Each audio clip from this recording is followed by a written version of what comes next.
ప్రతి మహిళకు నెలకు 1500 వచ్చిందే. పేరుకు అమ్మఒడి కార్యక్రమాన్ని వేరే పేరు పెట్టి మార్చినారు. అందరికి వచ్చిందే, 100 మందికి వచ్చిందే.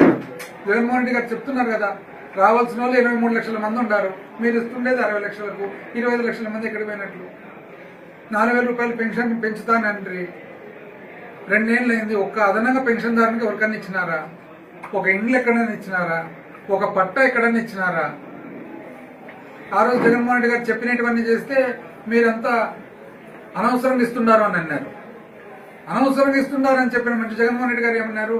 పేదవాడిని చూసుకోవడమే ప్రధానమైన బాధ్యత నాది, పేదవాడిని చూసుకున్న తర్వాత మిగతా అవన్నీ వస్తాయనేది ఆయన వాదన. వీళ్ళు ఏమన్నారు? అసలు మీరు పేదవాడిని చూసుకోవడమే అనవసరమైనట్లు చెప్పి ఎలక్షన్ టైం వచ్చేటప్పటికి అంతా 300 ఇస్తా అంటారు. ఆశ. సో మనిషి పాపం ఏం ఆశాజీవి, పేదరికంలో ఉండే తోళ్ళు ఎవరైనా కానీ బోల్తా పడడానికి అవకాశం ఉంది. మానవుడు కదా, అది కనుక్కున్నారు. ఏమని? ఎప్పుడైనా కానీ మానవుడిని టెంప్ట్ చేయొచ్చు అని కనుక్కున్నాడు.